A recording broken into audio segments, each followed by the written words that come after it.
Hey guys, today I'm going to be showing you my project on turning this vest into a full-fledged water cooling system.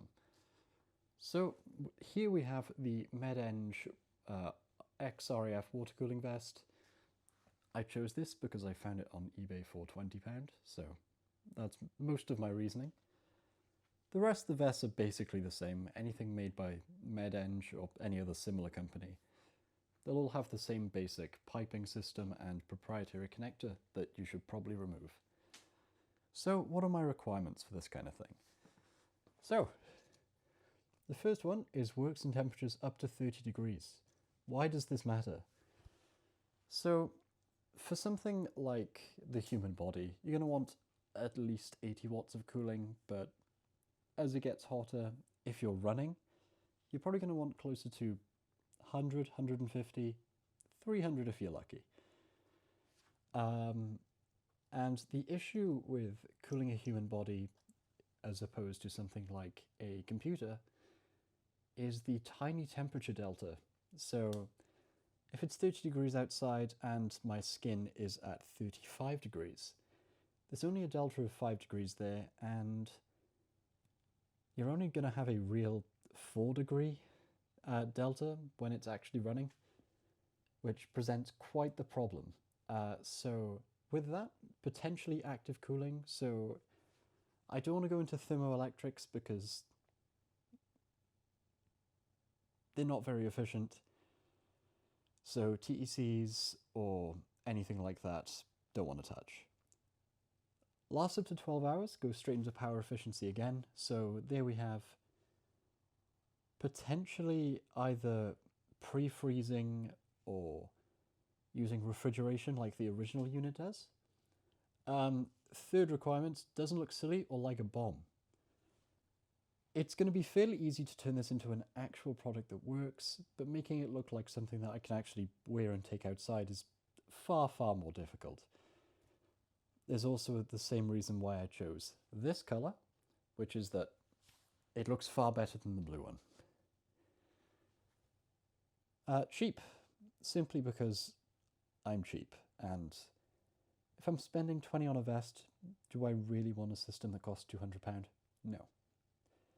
And of course, as the nerdy project goes, I'm going to include cool science stuff. So phase change materials, so something that melts at 32, 33 degrees and then solidifies down at 28, 29.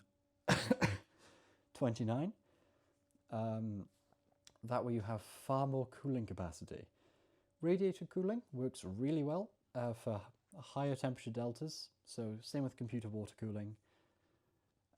It's a little more difficult because with computers you're going to have a delta of 40, 50 degrees, and with this at best you're going to have 15, more likely to be about 10 degrees.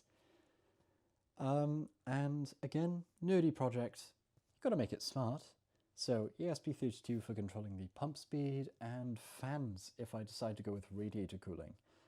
If we decide to go with something a little more complex like refrigeration, then that's going to be far more difficult, but again the ESP32 can control that. And here we have a diagram. So we start with the vest, which has a massive surface area once it's opened up. So you've got the front and the back, or vice versa, you can choose to have the outlet on either side. I'll figure that one out later. And we have a reservoir, purely because priming this is not too difficult, but if I'm going to add some form of quick disconnect, then it's honestly for the best. Then we have the pump. Hope you like the drawing. Took me about 10 minutes of thinking.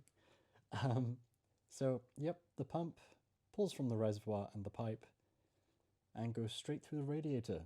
Diameter has not been determined, but enjoy the colours demonstrating it getting colder.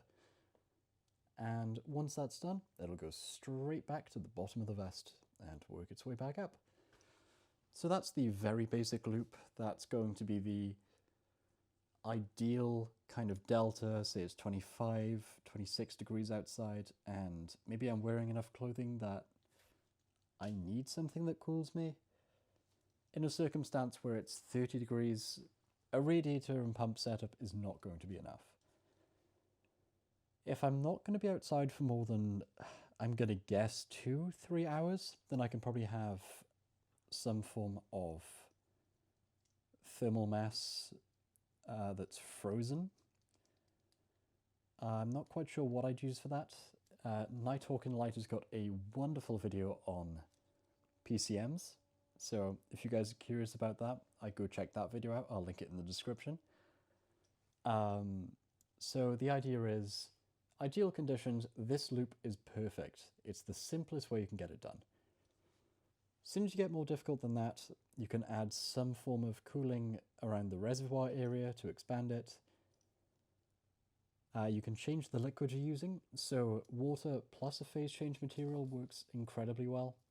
It's also fairly simple. You can buy phase change materials on AliExpress by the, I think it's kilo, and you're probably not going to be using more than 200 grams in this circumstance. This also kind of plays into what kind of pump you want. Peristaltic works really well if you want controlled flow and decent pressures. These pipes aren't tiny, so you can generally get away with something a little different. So centrifugal pumps are far more energy efficient, and given the fact that I want to power this via battery, maybe I'll nerd out a little bit more in the future and try and get this to work on solar, but again, I don't want to commit to things that I'm not going to fully develop. So once that's done, I'll try that out and demonstrate that for you guys. We also have the possibility of using